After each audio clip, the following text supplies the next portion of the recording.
Good morning, everybody. Helen the Russian here. So today I'm making two videos actually because there are two different subjects to talk about.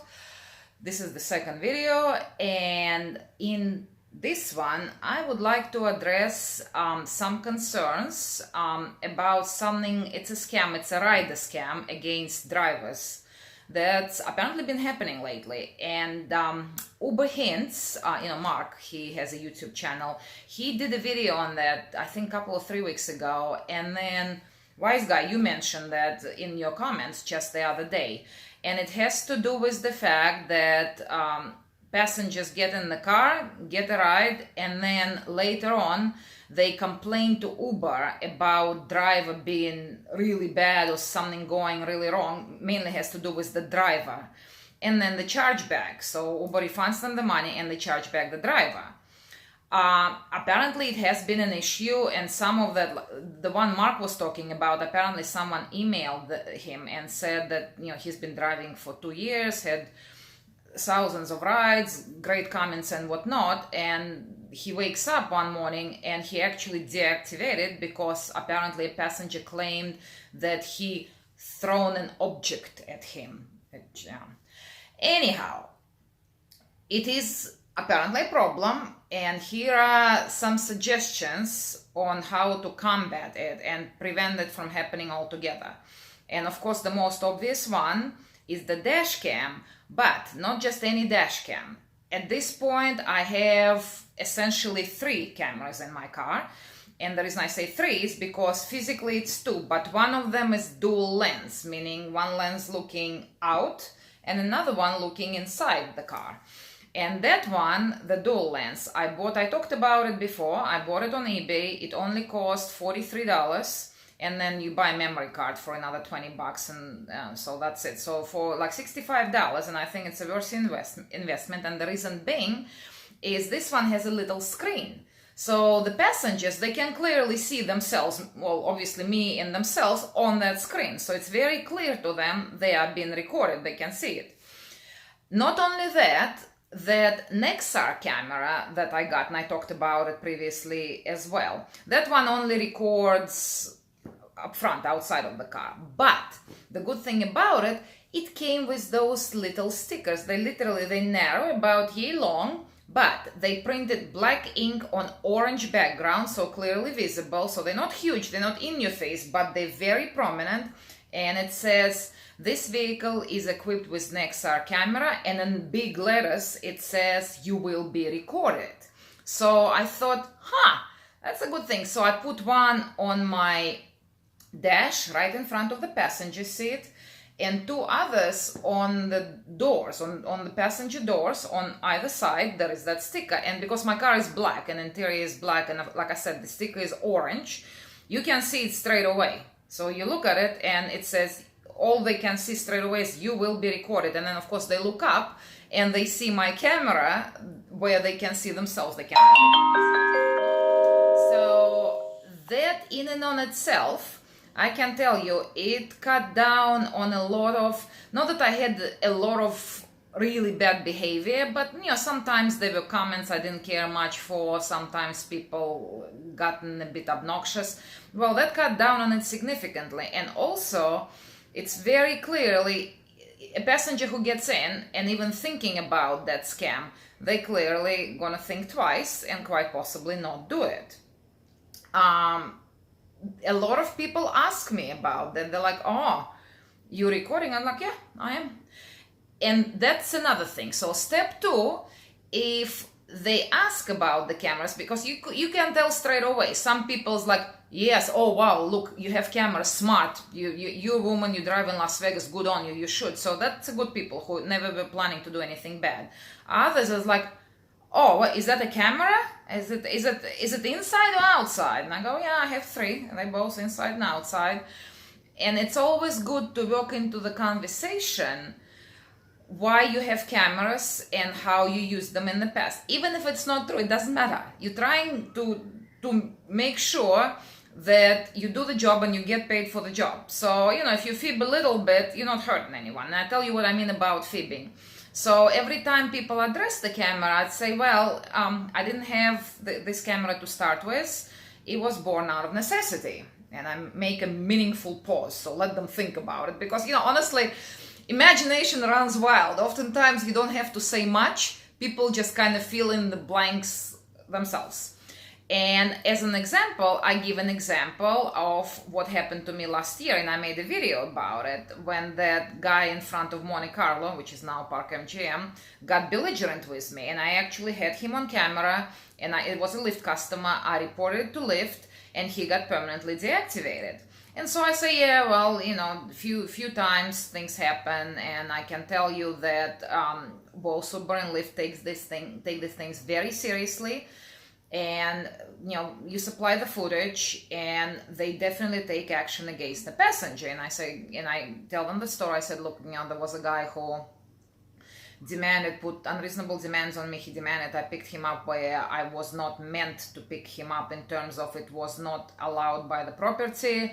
He got belligerent, he got verbally abusive, he was screaming things like, I'm the customer and the customer is always right. And ultimately I ended the ride, asked him to get out of the car, and then immediately went and reported to Lyft.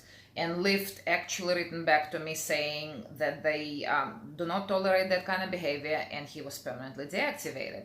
And it kind of gets people thinking. Do you know what I mean? It's always good to be preventive, because oftentimes people want to talk. Well, you're the one, remember, it's your car. You're literally the driver of this situation. And so it's up to you how you direct the conversation. And oftentimes, certain way you direct conversation will prevent things from happening.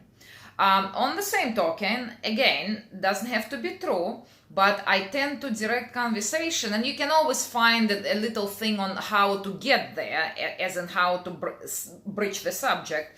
But I'd say things like, for instance, 2 weeks ago, I attended the charity police gala. It's called the Best of the Badge. It's done once a year. And that's when sheriff presents the medals to officers for their exemplary service. There were, let's say, Medal of Valor, Purple Heart, and one other medal. And obviously that's done for something that absolutely outstanding service. Like, these people literally risk their lives to save civilians, and so they got awarded the medals. But anyhow, and it was Friday, not last Friday, and not Friday before, I don't think. I can't remember. It was a couple of weeks ago. But the very next Saturday was the Police Officer Appreciation Day, and I was driving, and so I would just work at, I say, oh yeah, that's busy, but you know what? It's fantastic that we have fantastic police department here in Las Vegas. It is the best and by the way, it is the best in the country. Named so by FBI. They do it every year, like they do their own criterion, and they name the best police department. Ours is the best, by the way. And I say things like, oh yeah, I went to the police gala, the other day, and it doesn't matter. They're not from here.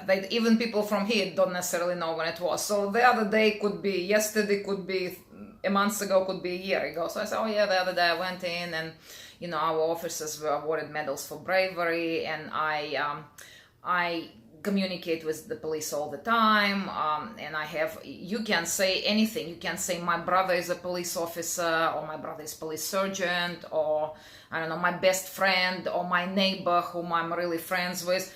Make something up to kind of put it out there that not only you like your police, but you're also in constant communication with some member of a police force in a good way. And you say, oh, they like it when I come because I have a camera in my car. Sometimes I see something on the road, and I give them the footage, when people do something really bad, like bad driving and whatnot. And again, that was on the news, so you can work it in.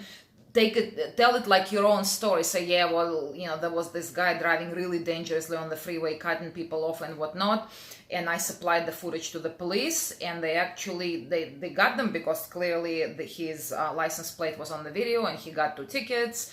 They followed up with me, they thanked me and whatnot. Basically put across the idea that you're constantly in touch with police on good terms. And just talk about, like I talked about that gal, and I truly enjoyed it, and I actually did get to talk to the sheriff. He's very gracious, by the way. But I just casually throw it in. It's like, oh yeah, I spoke to the sheriff, and he said whatever, just listen. If you really want to quote the sheriff, you can listen to his press releases and videos, and when he talks about crime and what's done, to prevent it and whatnot. So just throw in a couple of things. And you'll be surprised, like when I was doing that, I could definitely tell different categories of people, because some like, oh wow, that's great, yeah, because we didn't seem to see that much police in Las Vegas. I said, no, they're here, this is a tourist town. We make sure that police is not really in your face all the time, but they're here. Response time, especially if it's under 2 minutes, kind of put that idea in their head, and they're all good. And there is other category, and I remember a particular ride, and sure enough, it was that shitty Uber Pool Express. Yeah, I was working for the bonus, that's why I took a pool, and of course they don't tell you it's express until you got to the pickup and it says Uber Pool Express. But anyhow, there were two guys that I picked up downtown. Not to say they had any bad intentions, but there was definitely a potential for them to give like 1-star rating or try to get a free ride out of it by complaining. But, I kept talking about this, and they got really quiet. Like, I can tell you that much, that people just got really quiet, which is always kind of a sign, because initially they were talking, and then I kind of turned the conversation into all that, and they got really quiet, and then they got out of the car quietly finally when the time came out, and just went merrily their own way. So realistically, like I said, it doesn't have to be true, but that kind of feed doesn't hurt anybody and only protects you, really. And if people for some reason are uncomfortable with you talking about being friends with police, being in contact with police, supplying videos to police, talking to police, well, it's their problem. It really, really is. And it, generally speaking, like I said, imagination is so much better than any kind of words. Like, as you're saying all these basic things, these people, especially if they're really people who do various other things, in their head, they're already picturing themselves being arrested for whatever. So, yeah, I think if these steps are followed, it's not 100% guarantee, but I'm gonna say you're gonna cut out about, I'm gonna say 98-99% of these people who trying to get a free ride by claiming the driver did this and the driver did that. So the camera, and not just the camera, but the camera that clearly shows that they have been recorded. If you can get those stickers, they're actually saying you are being recorded.